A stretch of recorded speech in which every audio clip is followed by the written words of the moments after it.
Hi, everyone, and welcome to another episode of From a Woman to a Leader. And today we are going to talk about resetting your tech career. And I'm excited to have here Laurie Swanson. And Laurie has an incredibly impressive journey. She has started as a software engineer, moved to recruiting, started a recruiting firm, a multi-million-dollar recruiting team, and then moved to coaching career for women. So hi, Laurie. Hello. How are you? I'm doing wonderful, and thank you so much for having me, Lamar. I'm been really looking forward to this conversation. Yeah, likewise. So tell me, Laurie, kind of maybe you can share a little bit about your background, how you started. Yeah, I mean, like you said, so I graduated from college with a degree in business with an emphasis on information technology and which led me to computer programming. So I was a software development engineer for a small software firm, and we were a startup that started to lose their funding, and I was part of a layoff. But I always look at that layoff as a real sort of treasure, because it gave me the opportunity to really consider, did I want to keep moving forward with software development? It just really wasn't feeling like that much fun, to tell you the truth. I wasn't enjoying it, and it could have been a factor of the culture. And I don't really know, but at that time, I basically said, I don't want to throw technology out. I want to keep my, don't throw the baby out with the bathwater, so to speak. Keep my technology at the forefront of my career, but move into a more, I guess I would say, people-facing. Which led me into recruiting. So I began recruiting software engineers, and then I decided that I wanted to, so I had written software, then I was recruiting software engineers, and I made the decision that I wanted to sell software. So I moved to a large software firm. I was their top rep and having good success.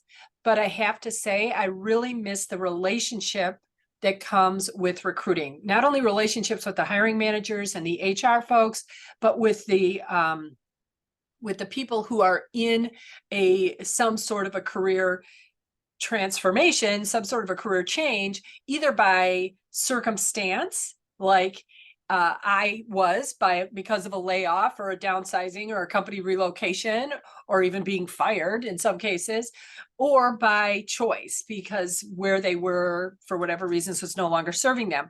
And I would say that was the thing that drew me back into recruiting, and I started my own recruiting firm so that I could feel that sense of service that comes with helping someone who's not feeling great about where they're at in their career land in a place that really fits them well and serves them, serves their family. And I think that's the thing about recruiting is often, you get a lot of calls from recruiter. If you're in the tech industry, you'll get lots and lots of calls. But if you find the right recruiter, this person can serve you as you build your career for your whole career, the right recruiter. And that's kind of who I wanted to be. And then, kids and different things like that. Life has a certain cadence to it, ebbs and flows. And at some point, I was burnt out on recruiting. Like, my kids were starting to get a little bit older, and then I started to think about what's next for me. And I really created my own career reset by taking a step back and saying, what do I love about what I'm doing now? What don't I love? What do I want to do differently? What do I want to bring with me? And all of these things that led me to getting certified as a coach. And now what I support my coaching clients through is this idea of resetting your career so that it aligns more fully with who you are today. Because we get into it and we're a certain person, and we can be really energized and excited, like I was for my recruiting business. But then things change. Life is moving forward. Things that were important to us aren't as important. And now, so now I get to help people really take a step back and realign with who they are today, what they love, what they want to do next, how they want to serve, because I do believe your career, your work is your form of service. Mhm. And so how do you want to, not only serve, the corporate America, but serve yourself too. Yeah, absolutely. So what do you usually see, at which stage usually, women, we're talking here about women, kind of reach the point that they think that maybe something is not working as they want. Maybe something needs to be changed. Yeah, there's no, like for me, I was a year into my software development career when I got laid off, and the career reset happened then. And then again, it happened again when I went into software sales, and then it happened again when I became an entrepreneur. And now still an entrepreneur, but a new business as a coach. So I think you can reset several times along the way. I have a quiz on my website called the 4 stages of career change. And stage 1 is really this disruption.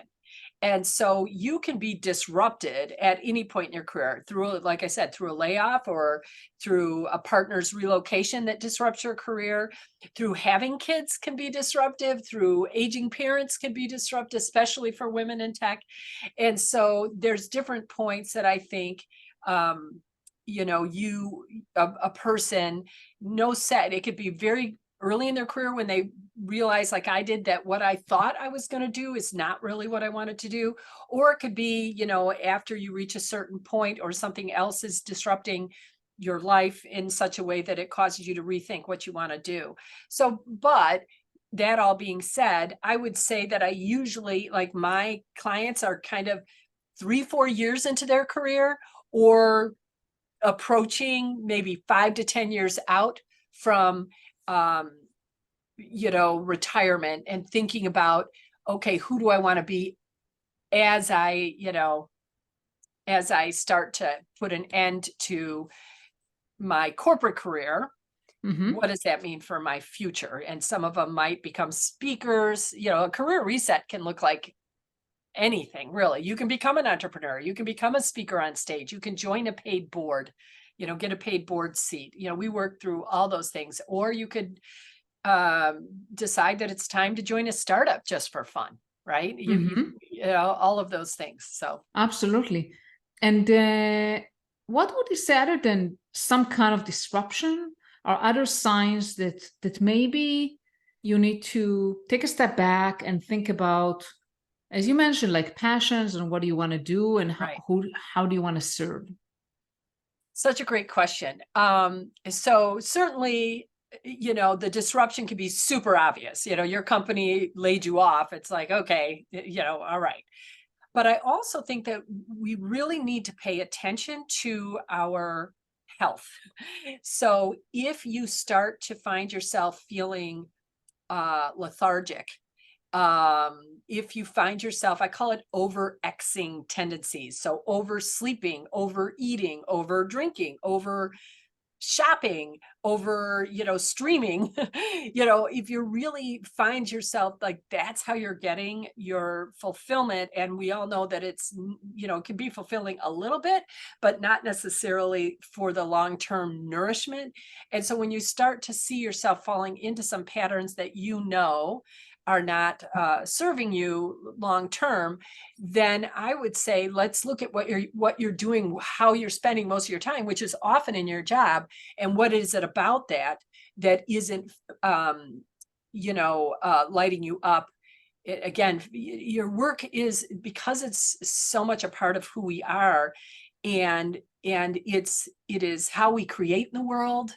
It's how we connect in the world, and it should be fun. It should be nourishing. It should be, sustain your lifestyle because that's how it works here in the world, and all of those things.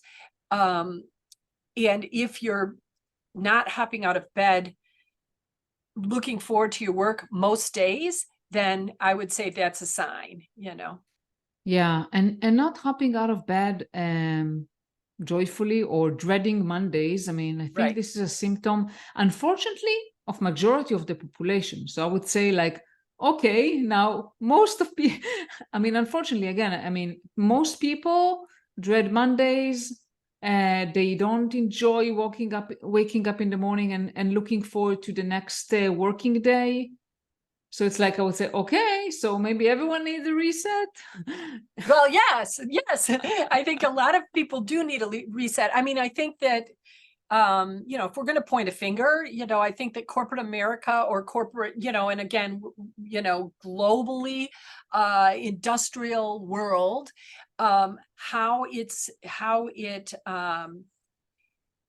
what it values is not what I value necessarily, or in most of my clients, how it chases profits, how it doesn't put the human um, ahead of those things it just keeps nicking at you and nicking at, until you are feeling, like you said, not looking forward to Mondays because it's the same old, and there's no joy and no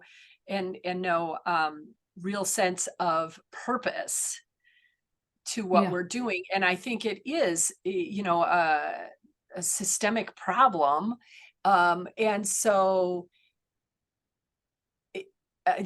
my belief is, and what I have done for myself is to trust the universe that I will be provided for. It might sound crazy, but then choosing things that fill me up, So, I enjoy doing podcasts. If I didn't, I wouldn't do them. I wouldn't do them just because they're going to help my business, perhaps. That would not be a reason for me. Even though my social media team might be like, you should do more podcasts, you need to do more speaking. But if it doesn't align with who I am, and it doesn't feel like fun, I'm not going to do it just for the sake of the dollar bill, and I think that's happening. And so it's led to, and when you talk about women in tech, we know there's so much going on still with pay equity, gender equity, the gaslighting, microaggressions, macroaggressions. Gosh, I can go on and on. Co-opting ideas, and the fact that we have super smart women opting out of tech careers is abysmal, because then we keep creating products that aren't taking into account, other people's perspectives, and we're just feeding the monster, so to speak. So, I think it's important that women do what they can to continue to pursue what they're passionate about, but find a way to do it that aligns with them. So again, create their own companies. I mean, being my own boss was probably one of my best ideas, because I had a situation, I remember, so I was the top software sales rep, and I was the only woman. I had four other guys on the team. And I remember walking into we had an office for just our product. And I walked into, our product team, and the sales team was in there, and I heard him talking about me. Well, the manager likes her better, or, she's got the best territory, blah, blah, blah. And I remember thinking to myself, or maybe I'm just better at this than you. Yeah.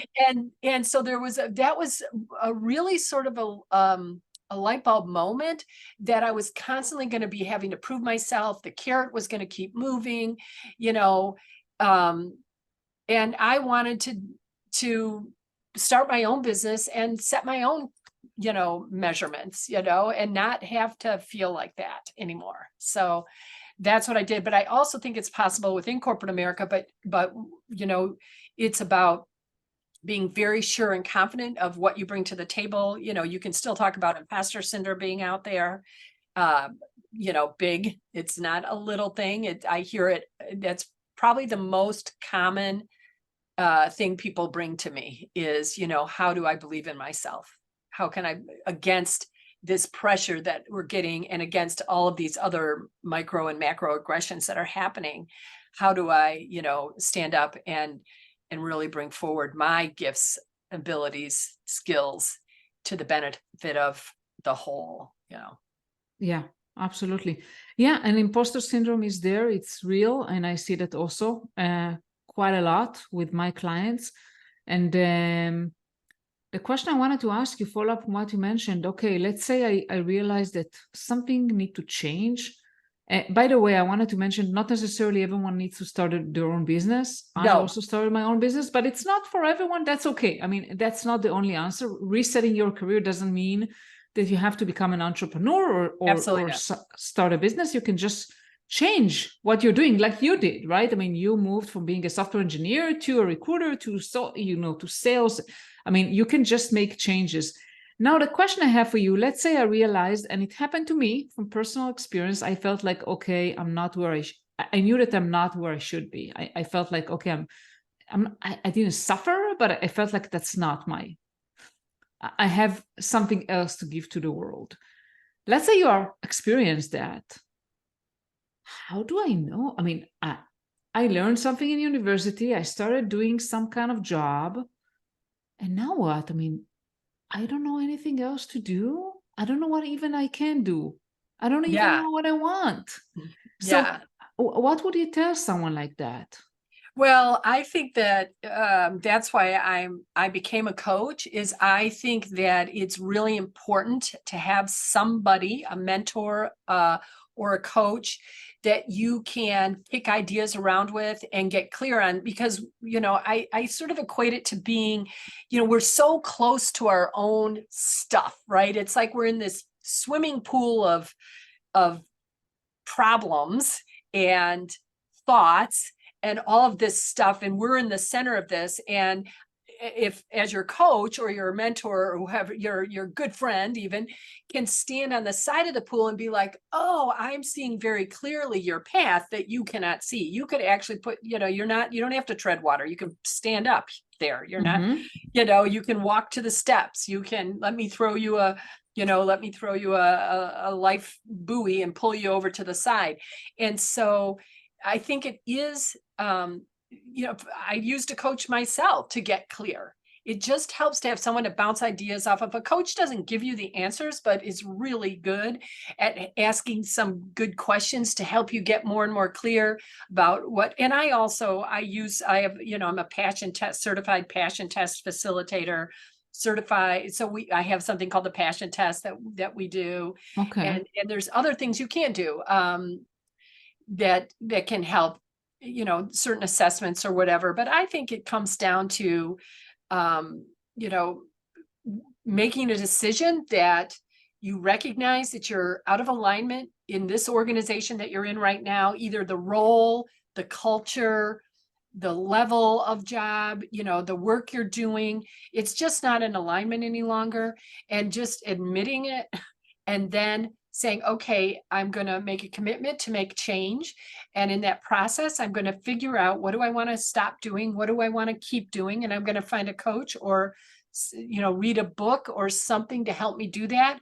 And I'm going to keep taking action, even as I step back, pause and reflect, and then move forward, and then pause and reflect again. Like I talked about the disruption being the first stage of the change cycle. The second stage is contemplation. And the third stage is discovery. And the fourth stage is being in a career you love. And so contemplation, if you have a disruption, or you make a decision even that it's time for a change, often people will jump right to action. And that can be, you can shoot yourself in the foot if you do that, because contemplation is so important. Really discovering, again, as we move through our career, we change, we grow, like you said, we learn new things. We're not who we were even a year ago. And so taking time to pause, reflect. In my career reset program, the first thing we do is what I call connect your career dots, and we reflect on everything you bring to the table, these transferable, portable skills. But it's really about acknowledging all you have that you have to offer. And that can go a long way to helping with imposter syndrome. But then you start to, as you're doing some of this contemplation, these smaller moves, more inner work, then you start to move into discovery. And that might require, let's say you decide, hey, I think that I might want to join us. I've been in corporate, big global organizations, and I might want to think about a scaling startup. Okay, in discovery, you might interview some people working at startups. What is it like? What don't I see? What can you tell me? What do you wish you would have known? Then you take that information and step back into stage 2 again and start contemplating and being like, now that I know this, what does that mean for me? So it is a process. It doesn't have to take a long time. It requires a commitment. And I really believe someone to partner with so that you don't get stuck in the pool of being too close to your own situation. Having someone standing there cheerleading you on, maybe holding you accountable, offering up some other perspectives can be super helpful. Absolutely. And I like a model called Ikigai. It's a Oh, Japanese Ikigai. Yes. Ikigai. I love it. That So Japanese philosophy. I teach that actually in the Career Reset program. We talk about the blue zones and Ikigai. oh, perfect, Oh, perfect. look at us. Love that, love that. Yes. Yeah. Yeah. So definitely, I mean, looking at all those, passions, the skills that you have, what you have to give to the world, I really believe in that. And experimenting, as you said, like trying different things. It could be even at the same workplace that you have. Absolutely. Maybe you are, I mean, I'm coming from tech, from like engineering, so maybe you are in software development, but you really have a passion for defining how the product looks like, for understanding what clients need. Maybe you can partner with product and help them a little bit and experiment how it is like, for example, to be a product manager. That's you like can shadow. You can ask if you can shadow someone. I've had my clients do that. I had a really interesting, she's a director of a very large Fortune 500 company here in the United States, financial services company. And she was probably about 8 years or so away from retirement, but she was absolutely not happy, right? And so we start talking and she's thinking that what she needs to do is quit that job and find another job. That's kind of that was the solution, that seems to make the most logical sense. But as we're talking, I talked to her about infusing, like, what is it that you're passionate about? What do you really love doing? And in one of our conversations, she said, well, I can't get paid what I'm getting paid here running a cat shelter. And I was like, what do you mean? And she goes, she was passionate about feral cats and retraining them and finding them homes. And so that was something she kind of did on her side. And I said, well, gosh, so I see what you're saying. Yes. You want to, keep making what you're making because you have plans for the money that you're making to pay for your son's college and all these things. But also, how can we make what you're doing now more fun and more enjoyable? So we came up with this plan where she went to human resources and asked if she could start a monthly sort of like a drive where certain people in the organization could sign up for their passions and bring that into the organization. So she did a kitty litter and cat food drive, and they put bins out in different floors of the organization. And then people knew for the month of January, let's say, you could contribute to this cause, that went to these animal shelters. And it talked about her and it talked about her passion, and it was in the newsletter. And then people started signing up and having people donate items for their passions.